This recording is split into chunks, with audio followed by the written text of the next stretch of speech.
Bonjour Mijan. Merci beaucoup de nous avoir accueillis. Donc ici, pour les gens qui ne savent pas encore, Elena est militante pour les droits de femmes ici en Belgique et en Afrique aussi, et aussi une des femmes les plus influentes de la diaspora africaine ici en Belgique. Elena, Oui. pourrais-tu nous raconter un peu ton parcours du début, qui es-tu, etc., pour les gens qui ne te connaissent pas encore? Oui, en fait, voilà, je m'appelle donc Elena Matundu et je suis née à Rome dans les années 60, voilà, car mes parents y étaient déjà en tant qu'étudiants puis diplomates. Je suis venue donc en Belgique pour effectuer mes études en français, vu que je les pratiquais en italien et voilà. Mais en venant ici, je me suis rendu compte qu'effectivement, j'avais beaucoup de mes compatriotes qui y vivaient déjà, et c'est comme ça que je me suis intéressée vraiment à mon pays, en fait. J'ai appris à connaître mon pays en Belgique. Donc pour moi, c'est vraiment en Belgique que j'ai appris à savoir ce qui se passe dans mon pays et connaître mon pays. Ce qui m'importait le plus, c'était de savoir ce que je peux faire pour mon pays tout en étant ici. Donc c'est comme ça que je me suis lancée donc, dans l'associatif. Voilà. Et je pense que vous avez créé votre propre association avec d'autres femmes qui s'appelle GFIA. Oui. Qu'est-ce que vous pouvez nous en dire plus En fait, voilà, le groupement des femmes africaines inspirantes et actives, parce que depuis lors, on a changé d'un petit mot, parce qu'on s'appelait le groupement des femmes africaines intégrées et actives. Mais le mot intégré, à la longue, ça nous a dérangé. Et au fil du temps, on a constaté que les personnes qui nous ont côtoyées, les personnes que nous avons guidées, que nous avons accompagnées, nous appelaient les femmes inspirantes. Et en fait, elles disaient que c'est nous qui les avons inspirées pour se lancer dans leurs projets, pour monter leurs concepts, pour trouver des idées. Et c'est comme ça qu'on s'est dit, ben tiens, ce fameux I, en fait, ce n'est pas intégré, c'est inspirante. Le GFIA donc, est né en 2008. C'était suite aussi à une interrogation sur l'image de la femme africaine auprès de la communauté autochtone. Donc, ici, en fait, on se demandait comment ces gens nous voient et pourquoi ils ont toujours cette même image tronquée de la femme africaine. Alors que nous, on ne se reconnaissait pas, en fait, dans ce miroir qui voulait bien nous montrer. C'est pour ça qu'on s'est dit non, il faut qu'on montre qu'on existe, qu'on est des femmes, nous sommes là, nous sommes intégrés dans la société et que nous évoluons tout à fait comme les personnes qui vivent ici. Au lieu d'avoir cette image toujours de la femme africaine qui est là pour préparer son foufou, ou quoi, traîner dans les quartiers chauds. Non, parce que moi je ne me reconnaissais pas du tout là-dedans. Oui, je pense qu'il y en a beaucoup. Alors, je pense avec l'association, c'était aussi une sorte de plateforme. Via l'association, nous avons créé une plateforme où les femmes afropreneuses, comme on dit en fait, les femmes entrepreneuses d'origine africaine, venaient s'exprimer ou présenter leurs projets, leurs concepts et venir trouver des partenaires, venir trouver des sponsors, venir trouver des accompagnements. Et c'est ça en fait qui a aussi fait un peu la renommée de GFIA, parce que nous, notre objectif, c'était que ces femmes puissent trouver leur place au sein de la société, trouver leur place et que les gens les voient aussi, parce que souvent, on ne les voyait pas. Parce qu'on a trouvé des femmes qui faisaient des choses extraordinaires, mais on ne le savait pas. Et c'était aussi casser cette image. Voilà, exactement. Et vraiment, ça nous a beaucoup plu. Et on est fiers d'ailleurs du parcours de certaines qui ont fait des grandes choses. Et il y en a même une qui se retrouve à Kinshasa, avec un poste ministériel. Donc oui.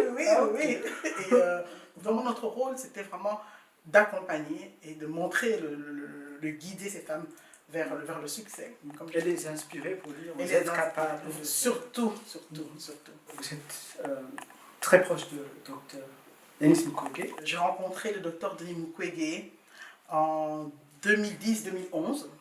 Et c'est justement dans ce questionnement de qu'est-ce que nous, en tant que Congolais d'origine, pouvons faire pour aider notre pays. Et notamment, lui, dans son combat, qui était de réparer les femmes qui ont été violentées dans les zones de guerre, et son plaidoyer aussi pour que cessent ces exactions à l'est de la RDC.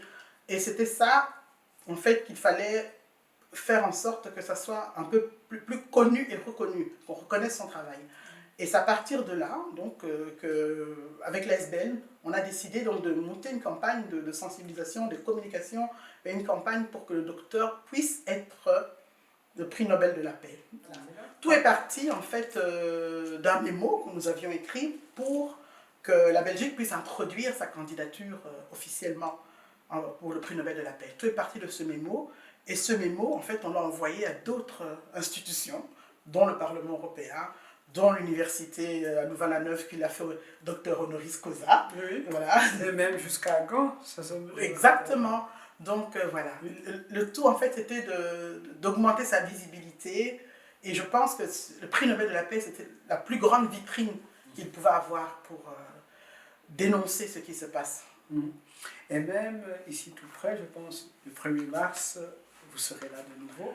Voilà, en fait, après le prix Nobel de la paix, on s'est dit, on n'est jamais satisfait, ce n'est jamais assez en fait. Et le docteur Mukwege, il se fait qu'il est né le 1er mars, qui est le premier jour du mois de la femme. Donc, pour nous, c'était vraiment idéal.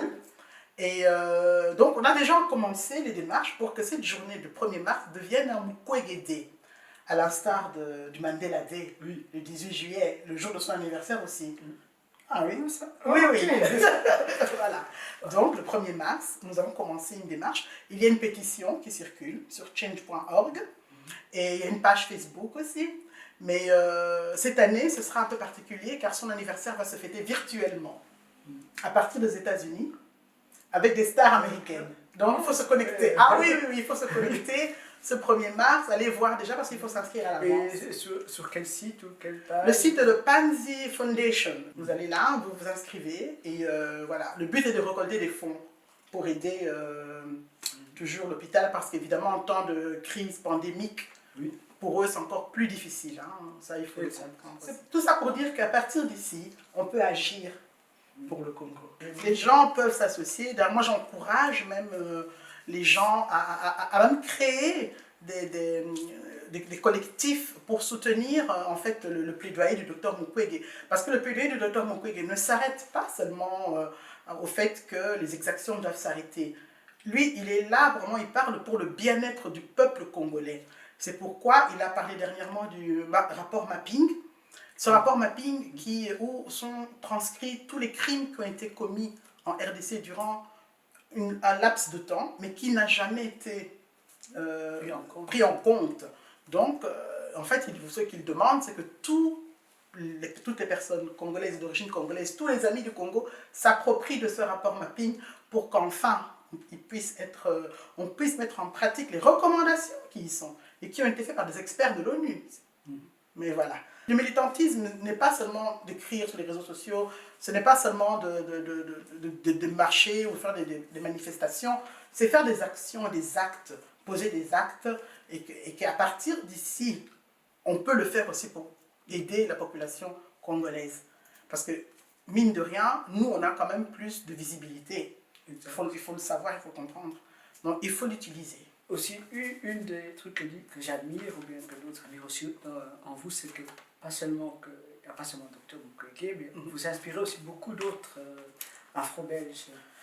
J'aimerais que toutes les personnes puissent comprendre que nous avons cet avantage d'avoir une double culture.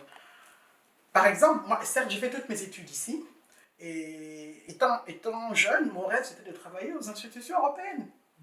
Et j'avais un objectif, et je l'ai réalisé. Voilà. Il faut croire, il faut avoir des rêves, il faut avoir des objectifs, et il faut tout faire pour y arriver.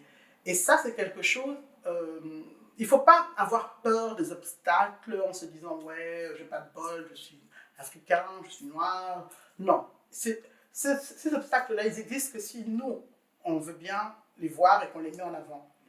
Parce que moi, en tout cas, personnellement, je n'ai jamais eu ce problème au point de vue travail. Je dis souvent aux gens, je n'ai jamais été au chômage. Les gens s'étonnent, ah bon, je ne sais pas ce que c'est qu'aller pointer. Jamais.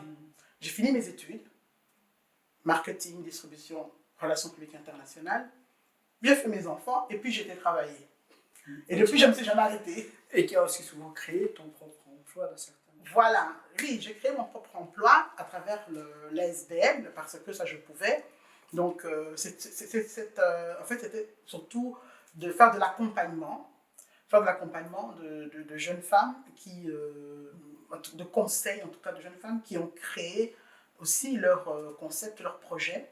Donc voilà. Et souvent on m'envoie des jeunes femmes et j'essaye de faire des connexions, de créer des connexions. Il se trouve que voilà, quand on a un portefeuille de connaissances ou de personnes, j'aime faire des connexions. Je dis voilà, toi tu vas travailler avec telle, ah oui, toi avec telle personne ça pourrait t'aider. Et c'est en fait c'est ça qu'on doit faire entre nous. Je pense que la communauté doit travailler comme ça. Parce que c'est comme ça que nous pouvons avancer, c'est comme ça qu'on peut enfin nous voir et dire ah oui, ils sont là. Que pouvez-vous dire pour inspirer les générations futures? Aux générations futures, donc, je leur demande d'avoir un objectif et d'avoir un chemin, étant donné que nous avons tous reçu les mêmes cartes, et d'atteindre cet objectif, de tout faire.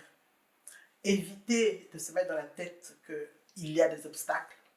Les obstacles, pour moi, ils n'existent que dans la tête. Et une fois qu'on a retiré ces obstacles, on fonce et on ne s'arrête pas.